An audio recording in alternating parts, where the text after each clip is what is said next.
Buenas tardes a todos, es un honor estar aquí. Miguel nos lo ha dicho, yo haré las veces de moderador de esta mesa. Mi agradecimiento a la organización, mis felicitaciones, porque la verdad organizar un evento de estas características, el segundo ya este año, segundo Congreso Nacional de Contratación Pública Electrónica, pues la verdad ciertamente es muy meritorio. Gracias por haber contado conmigo también en el comité de programa, por la invitación formulada. Y, por supuesto, agradecimiento también a los dos compañeros que hoy me acompañan aquí por haber aceptado la invitación que les he formulado para formar parte de esta mesa. Por cuanto estar aquí ante un público tan exigente es verdaderamente un reto. Bien, hechos los agradecimientos oportunos, los agradecimientos de rigor, me queda presentar a mis compañeros de mesa. En este caso, empezaré por ser el decano de la mesa, por Julián de la Morena López. Julián de la Morena López es, lo voy a decir desde el plano de la amistad, la persona que todo gestor de contratación pública quisiera tener a la hora de realizar una consulta o un apoyo. Sus 50 años al frente de una unidad de contratación que ha puesto en marcha, pues sin ir más lejos, 4 campus universitarios en una comunidad autónoma como la de Castilla-La Mancha. Estoy hablando de infraestructuras de obras de un volumen impresionante, pues dicen mucho. Bueno, ha sido director precisamente de la unidad de contratación, como digo, es colaborador del Observatorio de Contratación Pública, colaborador de la revista de Contratación Administrativa Práctica pues desde hace mucho tiempo, desde el 2008. Asimismo, también es colaborador del consultor de los ayuntamientos y sí, pues muchos de nosotros hemos utilizado los distintos formularios que allí aparecen, pues han sido elaborados íntegramente por él. Así que, como veis, desde el punto de vista práctico le debemos mucho. Así, su colaboración, de hecho, en la revista de Contratación Administrativa Práctica se fundamenta precisamente en llevar la sección práctica administrativa. Bueno, es coautor de alguna otra obra y ponente en diversos congresos y seminarios, cursos en materia de contratación pública. A mi derecha me acompaña Bernabé Palacín Sáenz. Bien, él, como ya han dicho, no voy a repetir su cargo, simplemente hay que decir que es licenciado en Derecho, es máster universitario en Liderazgo y Dirección Pública, tiene varios diplomados, asimismo actualmente es doctorando, su tesis doctoral versa precisamente sobre lo que hoy nos va a hablar aquí, por lo tanto avanzo ya que son ideas innovadoras, supongo que pronto se doctorará, aunque es un vía crucis largo, lo digo por experiencia. Es profesor colaborador en distintas escuelas de administración pública, entre ellas el INAP, y bueno, tiene actividad investigadora y otros méritos. De mí decir poca cosa, que soy un humilde empleado público que intenta poner su granito de arena en todo aquello que hace. Bien, dicho lo cual, y habiendo presentado y los agradecimientos de rigor previamente, me parece, como moderador de esta mesa, justo y necesario, valga la expresión, pues exponer aquí a los oyentes cómo se va a desenvolver la misma. Ya he dicho que yo haré las veces de moderador. Los objetivos de esta mesa son ambiciosos. Son generar un debate entre nosotros mismos, un debate que, avanzo, no está para nada preparado. Nos acabamos de ver hace pues un rato y sobre esto no habíamos tenido la oportunidad de debatir conjuntamente. Por lo tanto, vamos a generar un debate abierto. Un debate que no nos gustaría que se quedara solo en este foro, sino que fuera más allá, es decir, que tuviera calado en el público, porque, como decía, el objetivo de la mesa es que algunas de las ideas que aquí lancemos tengan un impacto real en el nuevo proyecto o en la nueva ley de contratos del sector público. Así voy a explicar cómo se va a desarrollar la mesa de una manera somera tras esta presentación. Y para que tengan, insisto, la misma información que nosotros, vamos a exponer cada uno de nosotros tres, empezando por mí, por orden de ideas y acordado entre los tres, es la mejor razonamiento para que las mismas sean expuestas al público. Vamos a exponer cada uno de nosotros nuestro parecer en torno a unos 7 minutos, es decir, ocupando el menor tiempo posible. A partir de ahí intentaremos generar ese debate abierto, insisto, no preparado. Como ya han dicho, hay una serie de, creo que la organización está pasando tarjetas para que ustedes finalmente también se abra el debido y correspondiente turno de preguntas al público. ¿De acuerdo? Bien, dicho lo cual, solo me queda, como digo, empezar a exponer, bueno, mi breve alocución. A ver, en lo que es en mi caso, voy a hacer una exposición que parte de 3 puntos. Es decir, el primero de ellos voy a exponer muy brevemente, insisto, tengo que hacerlo pues, en unos 7 minutos aproximadamente, el estado futuro del servicio de la contratación. En segundo punto, les voy a hablar de la introducción a los principios generales de la contratación pública. Y en tercer punto, y ojo a la novedad, porque, bueno, luego veremos si eso no es novedad, pero por lo menos a la idea o intención, al principio general, porque estamos en una mesa que, no olvidemos, se denomina los principios generales y el carácter social en la contratación pública, insisto, no nos olvidemos, electrónica. Bien. Mi tercer eslabón va a ser el principio general de vigencia tecnológica, algo que, bueno, como principio general de la contratación pública no es algo que esté, digamos, excesivamente mentado, por no decir nada mentado en el ámbito de la contratación pública nacional, española, ni siquiera de la Unión Europea. Bien, respecto del primer eslabón, el estado futuro de la contratación, en él me referiré, o lo que quiero exponer es lo que ya todos sabemos. Estamos hablando del estado futuro de la contratación. Es evidente que sabemos que la contratación pública electrónica nos va a traer, o pensamos, o creemos, yo lo afirmo, beneficios en la gestión de la contratación pública, en la gestión de los contratos públicos, pero no solo para los operadores públicos, sino también, lo creo ciertamente, para los operadores privados. O sea, son muchas las bondades que la contratación pública electrónica nos puede traer. Entre otras, pues centraliza la información, homogeneiza los procedimientos de manera que no nos podamos apartar del camino seguido o marcado por la propia norma, que debería estar plasmado en el procedimiento electrónico que nos ofrece el soporte tecnológico que utilizamos. Evidentemente son herramientas que nos sirven para controlar plazos, podemos tener alertas, se rompen las barreras físicas y geográficas, por lo tanto también permite una mayor accesibilidad, también desde el punto de la accesibilidad de las personas con discapacidad. Evidentemente promueve la concurrencia. En teoría también supondrá, bueno, en teoría y en la práctica, esto está demostrado en donde ya se han llevado a cabo actividades y comparadamente podemos hablar de Portugal o en el seno del territorio español, nacional, del caso del País Vasco. En definitiva, todo esto redunda en una mejora de la eficiencia y la eficacia. ¿Qué decir del ahorro? Por ejemplo, otra de las bondades es el ahorro del espacio físico, ¿verdad? Y también del acceso a la documentación, que solo podrán hacerlos aquellos que tengan las claves oportunas para acceder a la herramienta. Respecto a este espacio físico, ¿qué decir del archivo electrónico, verdad? De las mejoras y bondades que el mismo tiene.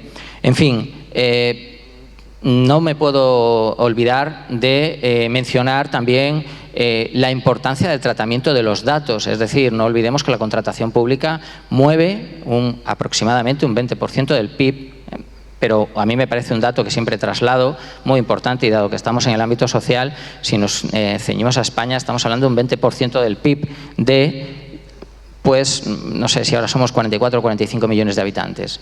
Por lo tanto, también tiene un contenido social. Y luego otro dato muy importante, si lo extrapolamos al presupuesto de las distintas administraciones públicas, aproximadamente un tercio del presupuesto de las distintas administraciones públicas se ejecuta a través de una sola herramienta administrativa, que es la contratación pública. Es decir, no estamos hablando de datos para nada baladíes.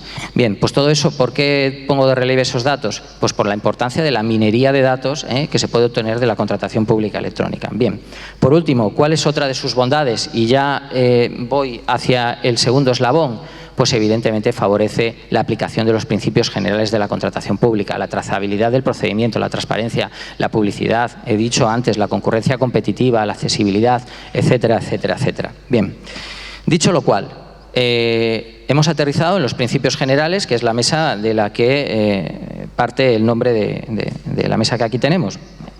Bien, no puedo sino hacer una breve referencia a estos principios generales.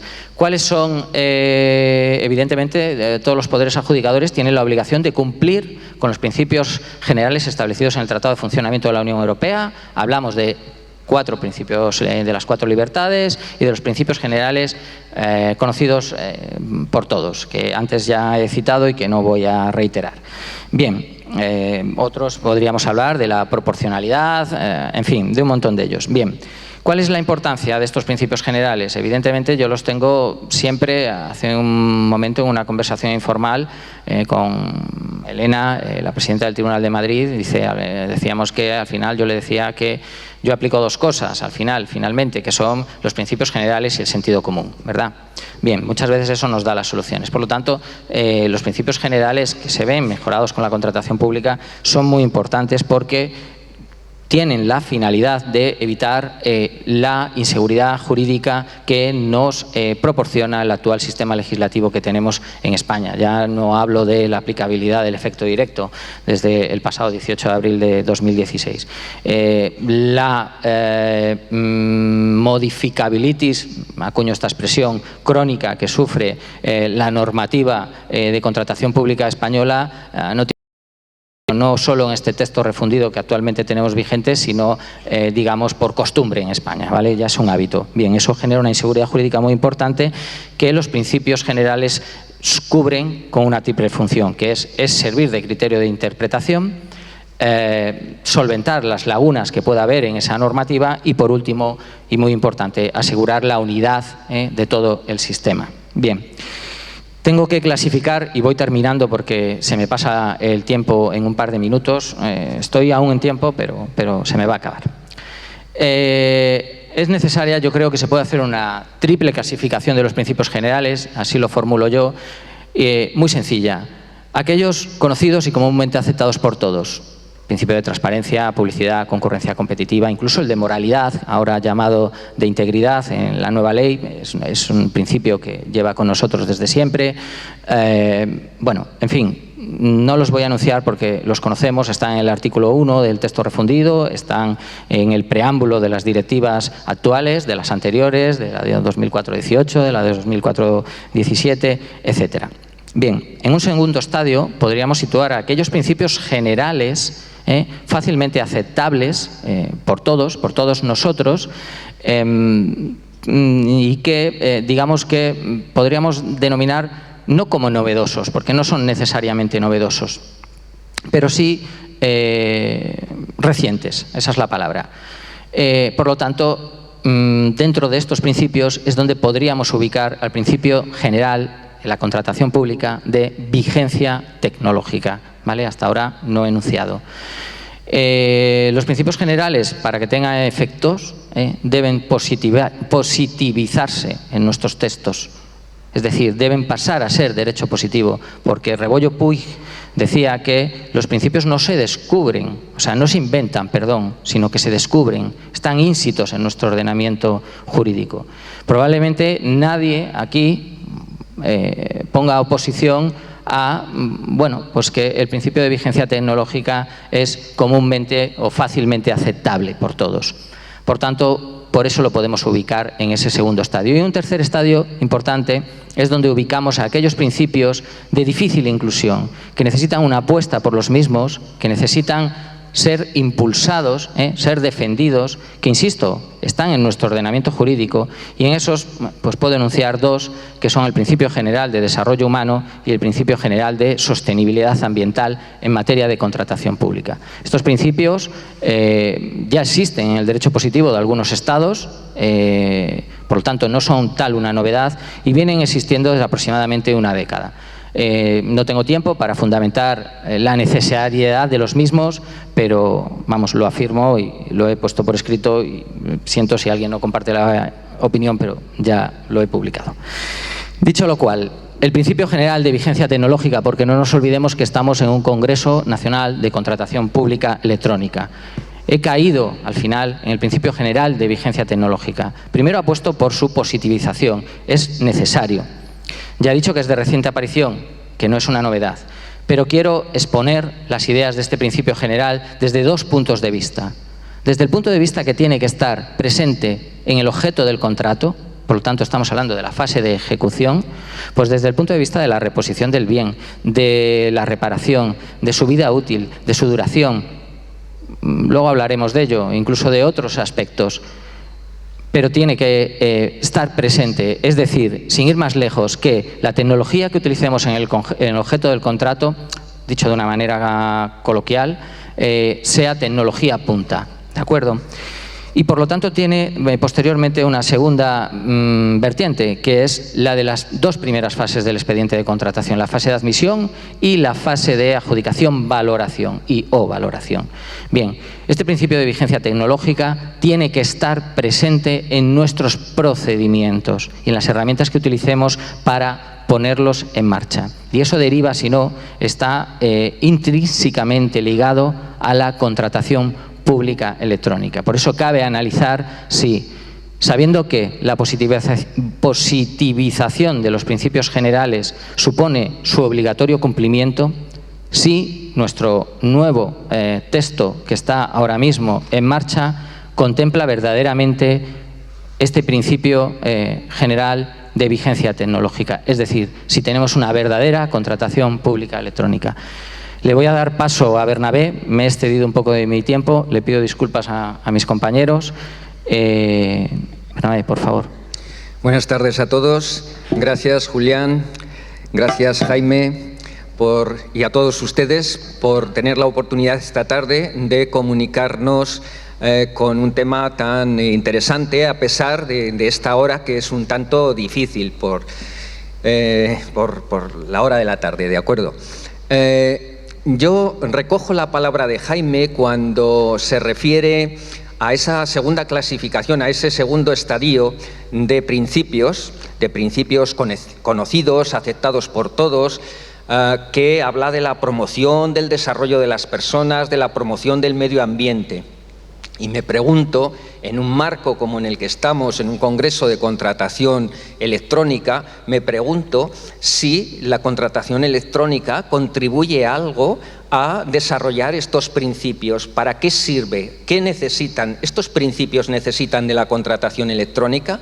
La respuesta es sí. Por dos factores que coadyuvan de una manera importante a la consecución de esas políticas sociales, ambientales o de innovación que queremos implantar.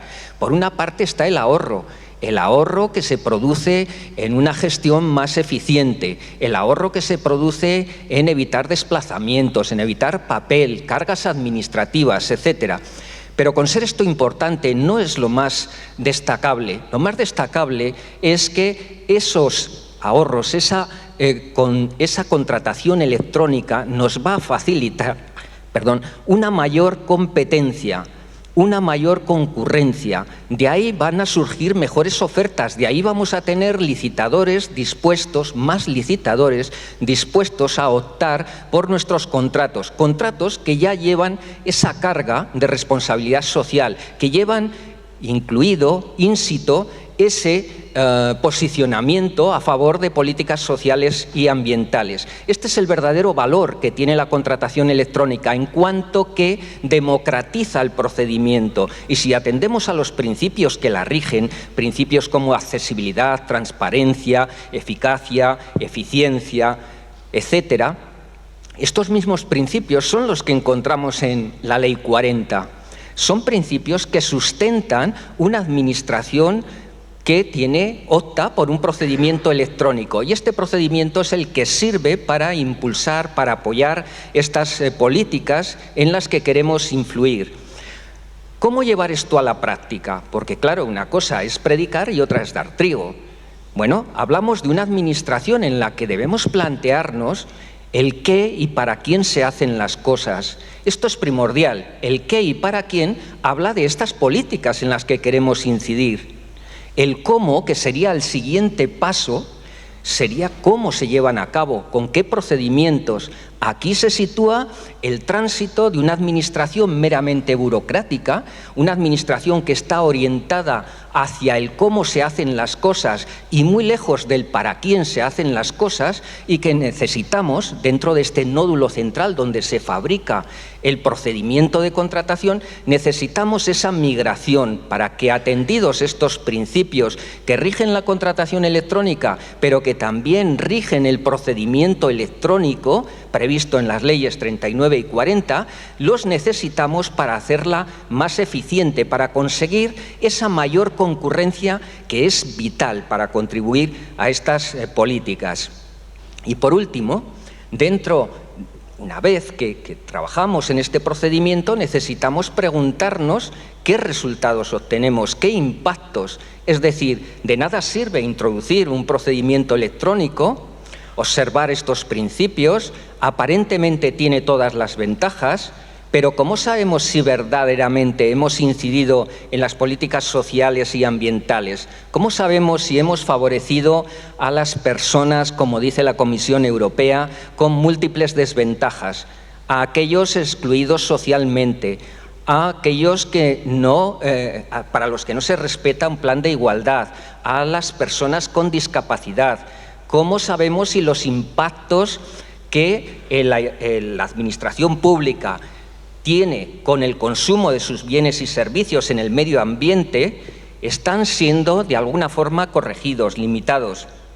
Para eso es necesario medir, hay que medir estos impactos. Ese sería el tercer escalón que se ve favorecido por esta implantación de un procedimiento que es electrónico, la contratación electrónica. Si hablamos ya, esto es, digamos, el hilo conductor que nos lleva a este donde podemos encontrar ubicada la contratación electrónica, que recordemos es una herramienta, tengámoslo presente esto, es una herramienta para conseguir estas políticas de promoción, de desarrollo personal y de sostenibilidad ambiental. Podemos hablar ya, una vez que lo tenemos ahí dibujado en este mapa mental, podemos hablar de responsabilidad social. La responsabilidad social hemos de entenderla como aquel plus que se sitúa por encima de la norma, no incumpliéndola, por encima de la norma, por encima de convencionalismos, y que afecta tanto a las personas, al entorno del medio ambiente, y afecta también a los grupos de interés. Esto es importante. La responsabilidad social podemos llegar a ella a través, tal y como la ha planteado la Comisión Europea en su comunicación del 2001, a través de principios que rigen la contratación y que rigen también el procedimiento administrativo. A través de esta responsabilidad social, si vamos descendiendo en normas más positivas, nos vamos a encontrar con las directivas. Las nuevas directivas, el nuevo grupo, ya empezaron en el año 2004, pero el nuevo grupo de directivas opta por una responsabilidad social en la contratación pública, tanto en la innovación como en la atención a las personas, como en el medio ambiente. Con esto vamos a conseguir incidir en estas mejoras que suponen un beneficio para la sociedad en general, que es lo que persigue la contratación. La contratación no solamente eficiencia, como se ha encargado de decir el legislador a través de sus considerandos y después en el articulado de la directiva. La contratación comparte eficiencia y comparte el apoyo a otras políticas. Bien, con esto vamos a conseguir, a través de este procedimiento, a través de esta licitación electrónica, obtener estas mejoras para las políticas que queremos apoyar. Y con eso conseguiremos también beneficios que y externalidades que se van a obtener fuera de este procedimiento. Con ello que, finalmente, ¿cuál sería la conclusión? La conclusión es que la contratación estratégica, la contratación que apoya las políticas ambientales, sociales, de innovación, etcétera, unida a la agilidad de los procedimientos, a procedimientos más eficientes, a procedimientos que inciden en una mayor concurrencia y de ahí una mayor ventaja para el órgano de contratación y para la sociedad. En esa ecuación, contratación electrónica más contratación electrónica, vamos a conseguir una mayor profesionalización también de los órganos de contratación, de los profesionales que están al frente de los órganos de contratación y, por supuesto, también de una mayor excelencia en la gestión. Esta es la idea principal que yo quería transmitir. Si más tarde procede, pues entraríamos en lo que son ya aspectos más sociales o ambientales de la contratación estratégica. Muchas gracias, Bernabé. Nos queda Julián de la Morena, que nos haga, como hemos hecho los demás, su exposición breve de ideas antes de iniciar el debate A3. Muchas gracias a la organización y especialmente a Jaime por haber tenido la deferencia de traerme a esta mesa de debate. Agradezco mucho también, permítaseme, la presencia de dos magníficas compañeras, Remedios y María Luisa, con las que he tenido la fortuna de trabajar en la unidad de contratación de la Universidad de Castilla-La Mancha, a los compañeros de nuestro WhatsApp y a todos ustedes, porque las horas en las que estamos ahora mismo aquí intentando debatir no son de las más apropiadas. Por eso, doblemente es de agradecer la presencia de todos ustedes.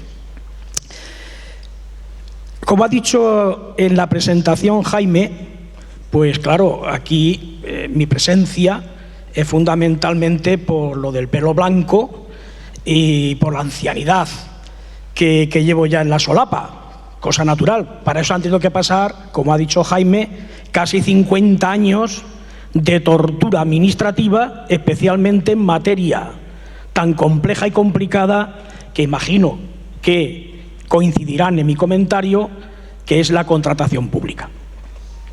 Y esta mañana, pues al llegar aquí a la Facultad de Medicina, pues claro, me han venido también recuerdos de cuando venía a principios de los años 70, primero pertenecía a Educación y Ciencia hasta el año 71, en el año 71 me incorporé a la Universidad de Castilla-La Mancha por los procesos selectivos correspondientes y he servido a esta institución académica solamente 17 años. El resto de mi vida administrativa pues los he dedicado o me han soportado en la Universidad de Castilla-La Mancha.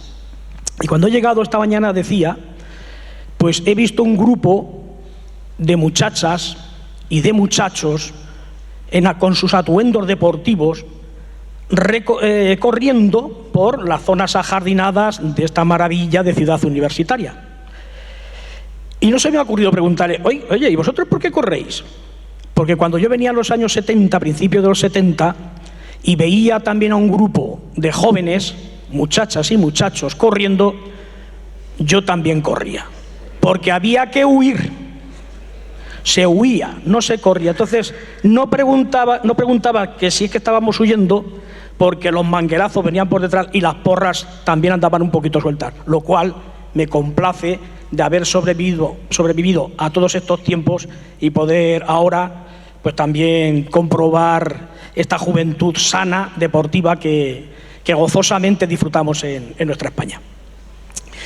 Bien, y la primera pregunta que se puede, formular es, ¿y qué experiencia en 50 años de administración electrónica o de uso de medios tecnológicos he tenido la oportunidad?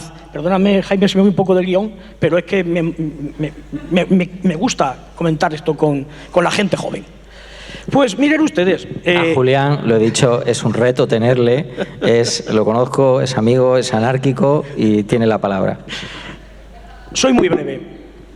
Cuando yo empecé en la administración no habían fotocopiadoras, no había aire acondicionado, no había calculadoras, o sea, todas estas cosas que ven ustedes hoy en día que están más que superadas, entonces no existían. Por poner un ejemplo sencillo, cuando había que hacer una copia de un título o de cualquier documento, lo que se hacía era una copia literal a punto y raya. Y luego la compuse y dicen ustedes, bueno, ¿qué es la copia literal a punto y raya? Pues coges el papelito, meterlo en el rodillo de la máquina aquella, Lexicon 80, la letra 98, Hispano Olivetti de 1931, en la que yo empecé a escribir, y empezar a copiar el documento diciendo, por ejemplo, un título, En la parte superior izquierda hay un título tal, o sea, el escudo nacional, que patatín, que patatán. Su excelencia el jefe del Estado, punto y raya, y en su nombre el ministro de Educación y Ciencia, punto y raya, etcétera, etcétera, lo que era la transcripción literal del título. Y llegaron las fotocopiadoras y nos supuso un avance enorme, porque no había cosa que más quebrara la armonía y la paz en la oficina que un usuario viniera a pedirnos una copia literal de las de entonces. Ese, digamos, que fue uno de los avances. Y otro fue algo tan simple como una mera calculadora, porque los cálculos entonces en la administración se hacían a mano y eran columnas rabiosas de largas, enseguida, rabiosas de largas en las que había que estar sumando y había que saber sumar de cabeza. Llegaron las calculadoras. La primera que tuve costó 1000 pesetas, de estas chiquititas, pero aquello fue un avance tecnológico enorme. Y otro avance también muy importante fue cuando mecanizaron la nómina del Ministerio de Educación y Ciencia, que estaba en la calle Vitruvio, los que sean madrileños sabrán dónde está la ubicación, número 2, en los años 70. Y ya estaba mecanizada la nómina de Educación y Ciencia. Otra cosa era el banco, que tenía que ordenar y mover el dinero para que llegase a la cuenta del funcionario, que eso sí se pegaba entonces, porque los bancos siempre han ido en la cola en el furgón de cola del Progreso, y tardaba entonces un banco, pues a lo mejor hasta 15 y 20 días en ingresar la nómina. Fue también un gran avance. Pero el mayor avance que yo he experimentado, ¿saben ustedes cuál es? Pues muy sencillo. Las listas de clase, las actas de examen, las papeletas de las asignaturas, porque nos poníamos en el mes de septiembre haciendo las matrículas y terminábamos en mayo de hacer las actas de examen, las papeletas, porque todavía había que hacerlo picando las teclas con la máquina esa famosa, Lexicon 80, Lettera 98, etcétera, etcétera, de Hispano Olivetti.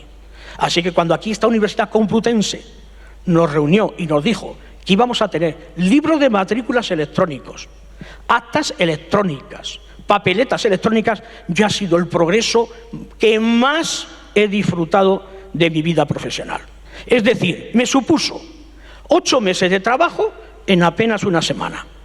Y además nos lo daban hecho desde el Centro de Proceso de Datos de la Universidad Complutense, que eran unas naves con unos armarios enormes, con cintas de esas, imagino yo que serían magnéticas o del tipo que fuesen, y fue un gran progreso. Pero todo eso, y es lo que yo le he hecho también a los compañeros, a Jaime y a Bernabé esta mañana, decía, pero hay dinero para esto de la contratación electrónica. ¿Alguien ha pensado desde las Cortes y desde el Gobierno que esto necesita dinero? ¿Por qué? Porque hubo una ley en el año 1970, que era la Ley General de Educación, que era de reforma y financiamiento educativa. Una buena ley. Se hizo unos grandes progresos, se hizo un nuevo sistema universitario, que es cuando se crearon las escuelas universitarias, los colegios universitarios, los ciclos universitarios, el primer ciclo, con la arquitectura técnica, la diplomatura, la ingeniería técnica, el ciclo superior con las licenciaturas, arquitecturas, ingeniería, etcétera, etcétera. ¿Necesita financiación?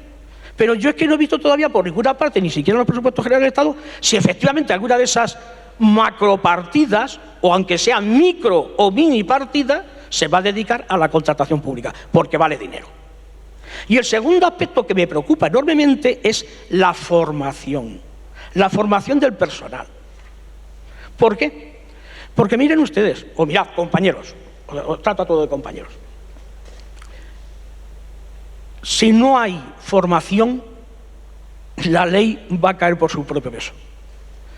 Se necesita, pero es que ya no podemos ir a la formación de un individuo, hombre o mujer, de que sea el totum factum de la administración o de esa unidad o de ese servicio.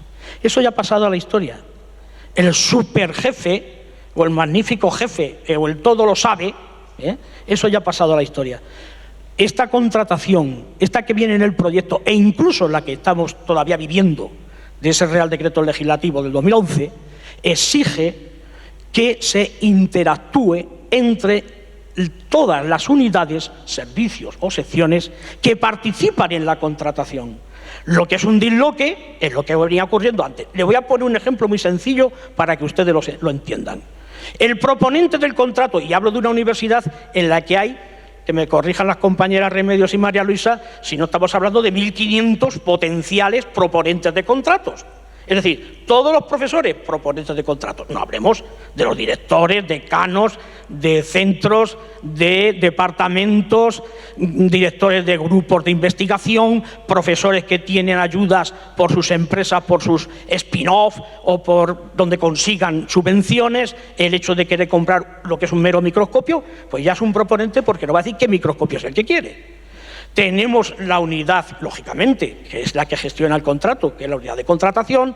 Tenemos la asesoría jurídica, el control interno. También teníamos por aquí un compañero, Javier, no sé si se habrá marchado. No, le coincidía otra mesa de estas. Bueno, el caso es que esto debe convertirse en algo multidisciplinar y que lo que es la acción, lo que es la programación y lo que es el desarrollo de la estrategia de cómo hay que llevar los contratos, sería deseable que tuviéramos la oportunidad todos de que participaran conjuntamente. ¿Por qué digo esto? Porque antes el proponente del contrato mandaba la propuesta del contrato a la unidad de contratación. La unidad de contratación, si no advertía ningún reparo, lo mandaba a la asesoría jurídica con el pliego para el informe jurídico correspondiente. Pero si tenía algún reparo que hacer al proponente del contrato, devolvía el expediente al proponente para que el proponente corrigiera lo que tuviera por lo que procediera. Volvía otra vez el expediente, todo esto en papel, otra vez a la unidad de contratación, otra vez al seguimiento de la asesoría jurídica. Entonces llegaba la asesoría jurídica y decía que tal criterio, que tal cosa, que tal prescripción no cumple la norma del 117, del no sé cuánto y no sé qué, patatín patatán. Vuelta a la unidad de contratación y la unidad de contratación otra vez al proponente. ¿Ya? Bueno, en definitiva, que cuando se hacía un diagrama de flujos de dónde iba el papel, dónde empezaba el papel y dónde terminaba el papel hasta que terminaba el contrato, pues pasaban varios meses. Estoy absolutamente convencido de que la contratación electrónica eso lo supera, lo tiene ya superado. ¿Bien? ¿De acuerdo? Pero una cosa, el último punto que toco. A pesar de la financiación, si es que la va a haber, a pesar de que hay que contar ineludiblemente con esa formación, innovación, y la innovación está en vosotros. Innovación, estrujaros la cabeza y pensar de qué manera podéis mejorar los procesos, podéis mejorar los procedimientos, aliviar los tiempos, simplificar los trámites, porque mirad, y lo digo con orgullo de esas dos personas que me he referido anteriormente. En el año 1988, la Universidad de Castilla-La Mancha ya tuvo su registro de empresas contratistas. Nada tiene que ver con la clasificación de empresas, pero toda la documentación que tenían que aportar las empresas, en el año 88 ya no era necesario. La llevaban una vez y les servía para todas las licitaciones posteriores. Segunda innovación importante es que desde 1996 la Universidad de Castilla-La Mancha tenía lo que posteriormente se conoció como perfil de contratante. Y ahí están los anuncios en el Boletín Oficial del Estado y en el Diario de la Unión Europea que acreditan que ya disponía la universidad en aquellos tiempos de una web específica de contratación con pliegos, proyectos, prescripciones técnicas, actas de mesa, de las resoluciones de adjudicación, etcétera. Por tanto, financiación, formación del personal, innovación y a darle pues todo lo que se pueda al cerebro para intentar mejorar esta contratación pública electrónica que es de todos y que nos favorece a todos. Muchas gracias y disculpad. No hemos terminado. La idea era, efectivamente, lo que dice Julián, pues es así, efectivamente, innovando es lo que estamos intentando hacer, la verdad. Pues muchos de nosotros, y aquí podéis interrumpirme cuando queráis, compañeros, es lo que estamos intentando hacer muchos de nosotros en el día a día. Es decir, en un Congreso Nacional de Contratación Electrónica, por ejemplo, y no hablo por hablar de mí, no vengo a hablar de mi libro, enunciar el principio general de vigencia tecnológica y apostar por su inclusión en nuestro derecho positivo, en nuestro próximo texto legislativo, bueno, pues es un grado, es una apuesta seria por lo mismo. Innovar, estamos innovando todos. Hay que tener en cuenta una cosa, yo no sé si lo compartís o no, lo único inmutable para mí, lo único que permanece realmente es el cambio, y eso es lo que muchas veces nos pasa en las administraciones públicas, que nos encontramos con pues una gran e importante resistencia al cambio, hasta el punto que bueno, pues puedes llegar a convertirte en una unidad aislada, en un ser aislado,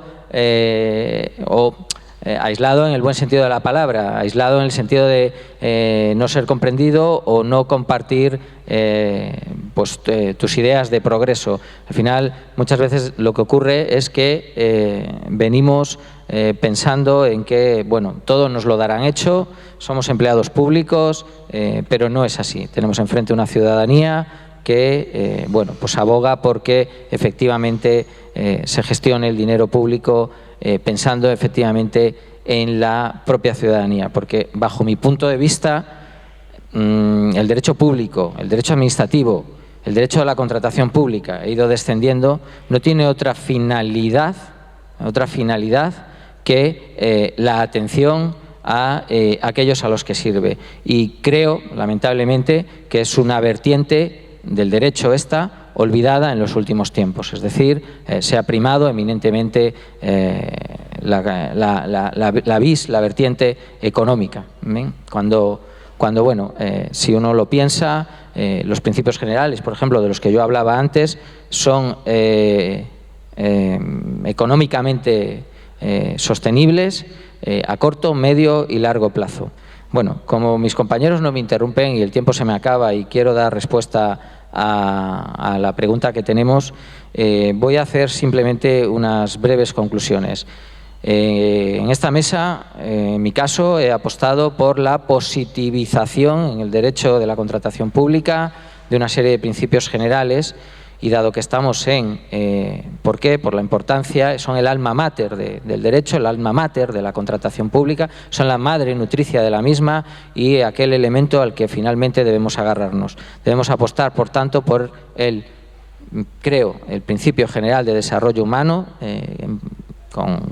Bernabé lo ha desarrollado un poco más al plano práctico, el principio general de sostenibilidad ambiental, el principio general de vigencia tecnológica.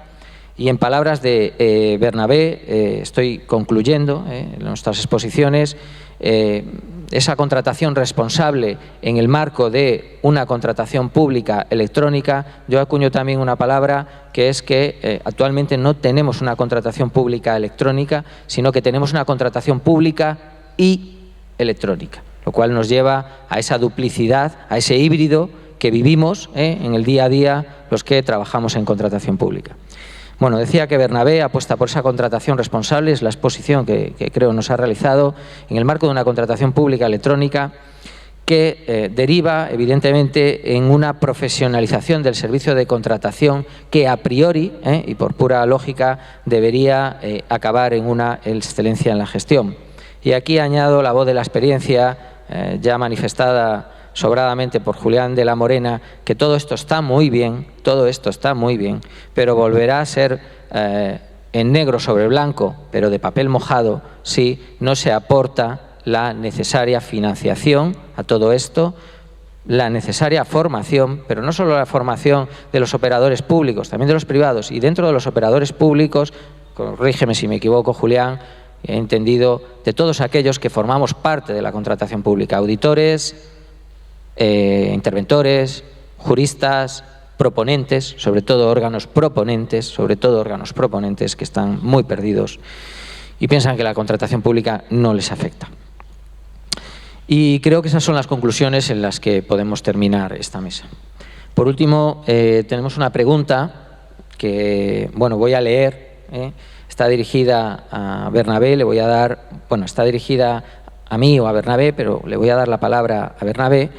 Y dice, siendo un principio constitucional el principio de igualdad, no lo enuncia, pero yo avanzo que está en el artículo 14, no es un derecho fundamental como tal, es un principio transversal de la Constitución. Los derechos fundamentales están contenidos en el artículo 15 a 29 de nuestra Carta Magna, pero es el pórtico de ese título, y esto es por algo, el constituyente lo hizo con lógica.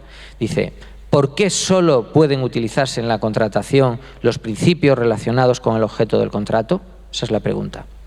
Y añade: y no de forma general o solo en caso de igualdad, en la valoración de las ofertas.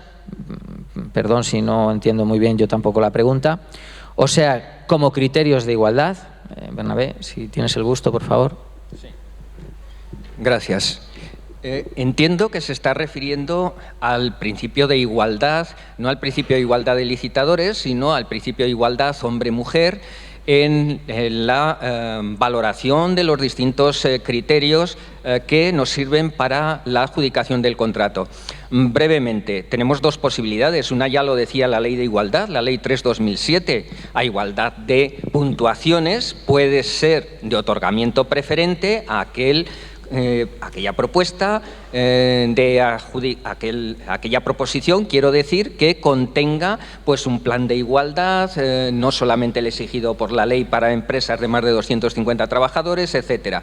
Pero entiendo que la pregunta va un poquito más lejos y no se refiere exclusivamente a la ley de igualdad, sino a que si este principio de igualdad, que podríamos desglosarlo en una preferencia para el otorgamiento de una valoración preferente para el otorgamiento de un contrato, por ejemplo, que promociona el trabajo, el empleo de la mujer en aquellos sectores en los que está subrepresentada, y evidentemente sabemos que como criterio de valoración, también como condición especial de ejecución, tiene que estar relacionada con el objeto del contrato. Ahí sí que conviene decir que las cosas se han aclarado bastante más en esta cuarta generación de directivas. Ya los considerandos, creo recordar que es el 97, cuando habla de que las administraciones van a prestar contratos de obras, servicios o suministros, actividades que estén relacionadas con ese contrato. O bien el criterio de adjudicación, los criterios de adjudicación en el 67, en el artículo 67 de la directiva, o las condiciones especiales de ejecución en el artículo 70. En ambos casos se dice que estén relacionadas con el objeto del contrato. Entonces, ¿la clave qué es? ¿Qué debemos entender por relacionado con el objeto del contrato? Ahora, como digo, se aclara bastante. Bueno, pues son obras, servicios o suministros que se prestan con ocasión de ese contrato, que están previstos en la ejecución del contrato. Pero además, a continuación, añade el legislador, dice que no solamente que afecten a las fases de ejecución de ese contrato, sino en cualquier otra fase de su ciclo de vida. Por tanto, estamos hablando de factores que intervienen en la ejecución de ese contrato. Esto la directiva de 2004 no decía nada al respecto. Ahora sí, los factores de la producción tendremos que irnos quizás a normas más orientadas a lo económico, pero todos recordamos que un factor de la producción son los recursos humanos, son las personas. Por lo tanto, las personas que están al servicio de la empresa contratista para la realización de esa obra, servicio o suministro, están relacionadas con el objeto del contrato y, por supuesto, pueden ser objeto de valoración. Después hablaremos de los equilibrios que debemos mantener, por los que opta también el legislador, equilibrios entre lo eficiente y lo social. Déjame un minuto, Bernabé. Sí, pero déjame un minuto. Sí. No olvidemos que ambos deben permanecer en equilibrio. Si nos remitiéramos al germen de esta posibilidad de incorporar cláusulas sociales en los contratos, tendríamos que ir a la comunicación interpretativa de la Comisión del año 2001. Pues bien, ahí se dice que los criterios sociales deben estar intrínsecamente relacionados con el objeto del contrato. Pero también se habla ya en aquel momento de que hay que establecer sinergias entre lo que es el elemento eficientista, el elemento económico del contrato y también lo que es el apoyo a otras políticas sociales. No sé si con esto se responde. Yo quiero, le pedía un minuto a Bernabé porque la organización amablemente me había dicho que quedaban 3 minutos. La pregunta, por apoyar un poco también lo que ha comentado Bernabé, me parece inteligente. Y dentro de esto que estamos hablando de la innovación y de que tenemos que hacer, dentro de la medida de cada uno de nosotros podamos, en nuestra unidad administrativa, en nuestro seno, y si no es a través de ahí porque a veces no podemos, pues como sea. Es decir, todo aquello que podamos hacer, pues como un foro como este, es positivo. Si yo ahora lanzo una pregunta al público, a todos ustedes, les voy a tratar de ustedes, son muchos y no tengo la edad de Julián para tratarles de tú todavía, les pregunto, ¿cuántas partes tiene un contrato? Al unísono probablemente me dirían que 2. Bien, yo no lo comparto, no lo comparto. No lo comparto por esto que he dicho del derecho administrativo. Un contrato, perdón, ¿cuántas partes tiene un contrato administrativo? Que no un contrato privado, un contrato público administrativo. No tiene 2 partes, tiene 3. Evidentemente encontramos a la administración al contratista o al contratista a la administración, no vamos a poner primero a uno o a otro. Hay una tercera parte. El contrato público siempre está dirigido a unos destinatarios finales que, al fin y al cabo, son los contribuyentes, es decir, son parte intrínseca de ese contrato. Por lo tanto, bajo esta reflexión que cabe hacerse, porque alguien me puede decir, bueno, es que un contrato, y si va dirigido a la limpieza del centro de donde usted trabaja, mire, pues es un centro público para dar servicio a la ciudadanía, es necesario que esté limpio. Por lo tanto, al fin y al cabo, se está satisfaciendo de una manera indirecta el interés general. Vale, dicho lo cual, volvamos al principio de igualdad, que era la pregunta. ¿Acaso el principio de igualdad tiene que estar pensado única y exclusivamente en la igualdad de acceso a las licitaciones? ¿Por qué tenemos que ubicarlo necesariamente en las primeras fases del procedimiento de contratación, en la admisión, en la valoración, en la adjudicación? ¿Acaso no podemos extrapolar el principio de igualdad a la fase de ejecución? ¿Y el principio de transparencia? El principio de transparencia hasta ahora lo asimilábamos a la publicidad, ¿verdad? Que hubiera publicidad y todos igualdad de oportunidades en cuanto a la información. Bien, ya no es así. Ahora el principio de transparencia está extrapolado a una tercera fase, que es el conocimiento por parte de, evidentemente, todos aquellos legitimados en el procedimiento, pero también por la ciudadanía, de qué está pasando, ¿verdad? Hemos tenido una traslación, ¿verdad?, de ese principio de transparencia a un paso más allá. Pues lo mismo puede ocurrir por el principio de igualdad. Por lo tanto, sí, hay que plantearse. Yo tengo aquí delante 3 filas. Son las poblaciones A, B y C. Y tengo que sacar un contrato para contratar el mismo objeto del contrato, evidentemente, en ubicaciones diferentes. ¿Y si a ustedes se lo saco al 100% al precio? ¿Y a ustedes al 80-20? ¿Y a ustedes al 60-40? ¿Estoy cumpliendo el principio de igualdad para con la ciudadanía? ¿O es que estoy pensando en un mismo pliego de prescripciones técnicas? Por lo tanto, los principios generales y el sentido común son los que al final nos acabarán dando un poco la razón, ¿de acuerdo? Era una reflexión que, como vemos, cabe pensar mucho en materia de contratación pública y, como sabiamente nos decía Julián, eso es lo que todos tenemos que hacer por ello, apostar por ello. Nada más. Muchas gracias, muy amables.